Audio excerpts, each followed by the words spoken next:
ఈ రోజు మనం పాలక్ పన్నీర్ కర్రీ ప్రిపేర్ చేద్దాం. దాని కొరకు ముందుగా ఒక 200 గ్రామ్స్ వరకు పాలకూర తీసుకోవాలి. తీసుకొని కాడలు కట్ చేసి 2 నుంచి 3 సార్లు ట్యాప్ వాటర్ కింద నీట్ గా కడగాలి. కడిగి ఒక గిన్నెలోకి వేసుకొని ఇవి మునిగే వరకు వాటర్ వేయాలి. అంటే ఈ పాలకూర మునిగే వరకు వాటర్ వేసి 2 నుంచి 3 పచ్చిమిర్చి ఈ విధంగా 2 ముక్కలుగా కట్ చేసి 3 నుంచి 4 నిమిషాలు ఉడికించాలి హై ఫ్లేమ్ మీద పెట్టి. ఇప్పుడు స్టవ్ ఆన్ చేసి ఫ్లేమ్ ని మీడియం టు హై ఫ్లేమ్ లో పెట్టి 3 నుంచి 4 నిమిషాలు ఉడికిస్తే సరిపోతుంది. ఇలా ఉడుకుతున్నప్పుడు స్టవ్ ఆఫ్ చేయాలి.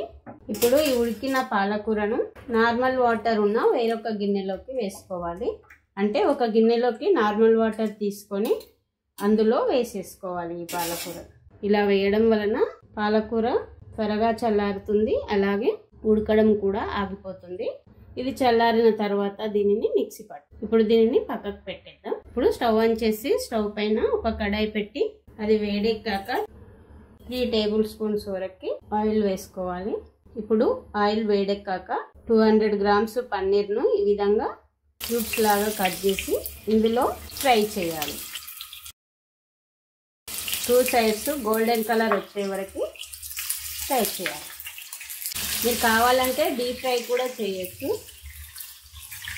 ఫ్లేమ్ని లో టు మీడియం ఫ్లేమ్లో పెట్టి ఫ్రై చేయాలి. మధ్య మధ్యలో ఇలా ఫ్లిప్ చేసుకుంటూ ఫ్రై చేయాలి. అన్ని సైడ్స్ ఇలా ఫ్లిప్ చేసుకుంటూ ఫ్రై చేయాలి. అన్నీ ఈ కలర్లోకి వచ్చిన తర్వాత స్టవ్ ఆఫ్ చేయండి. ఇప్పుడు ఒక గిన్నెలోకి నార్మల్ వాటర్ తీసుకోండి. తీసుకొని ఇవి తీసి ఈ వాటర్లో వేసేయండి. ఇలా వేయడం వలన పన్నీరు చినగకుండా ఉంటుంది. ఇలా వేసుకొని వీటిని పక్కకు పెట్టేయాలి. ఇప్పుడు మనం ఉడికించి పెట్టిన పాలకూర ఉంది కదా, దానిని ఒక మిక్సీ జార్లోకి తీసుకోవాలి. తీసుకొని దీనిని మెత్తటి పేస్ట్ లాగా చేయాలి. ఈ విధంగా మెత్తటి పేస్ట్ లాగా మిక్సీ పట్టాలి. ఇప్పుడు దీనిని ఒక గిన్నెలోకి తీసుకొని పక్కకు పెట్టాలి. ఇప్పుడు మిక్సీ జార్లోకి కొన్ని వాటర్ వేసుకొని ఇందులోకి వేసుకుంటే సరిపోతుంది. ఈ విధంగా ప్రిపేర్ చేయాలి. ఇప్పుడు దీనితో మనం కర్రీ ప్రిపేర్ చేద్దాం. ఇప్పుడు మనం పన్నీర్ ఏ కడాయిలో అయితే ఫ్రై చేసినామో అదే కడాయిలో కర్రీ ప్రిపేర్ చేద్దాం. ఆల్రెడీ ఆయిల్ ఉంది కదా, దీనిలోనే కర్రీ ప్రిపేర్ చేద్దాం. స్టవ్ ఆన్ చేసి కడాయి వేడెక్కాక ఈ ఆయిల్లోకి ఇంకొక టేబుల్ స్పూన్ వరకు నెయ్యి యాడ్ చేయండి. ఈ ఆయిల్ వేడెక్కాక 1/2 టీ స్పూన్ జీలకర్ర, అలాగే సన్నగా కట్ చేసిన గార్లిక్ క్లోవ్స్ వేయాలి. అదేనండి ఎల్లిపాయలు ఈ విధంగా సన్నగా కట్ చేసి వేయాలి. నేను 8 గార్లిక్ క్లోవ్స్ తీసుకున్నా. ఒక 1/2 టీ స్పూన్ వరకు పసుపు, ఒక 1/2 టీ స్పూన్ వరకు రెడ్ చిల్లీ పౌడర్ వేయండి. అదేనండి కారం, ఎండు కారం వేయండి. ఇప్పుడు ఇందులోకి మనం ప్రిపేర్ చేసి పెట్టిన పాలకూర పేస్ట్ వేయాలి.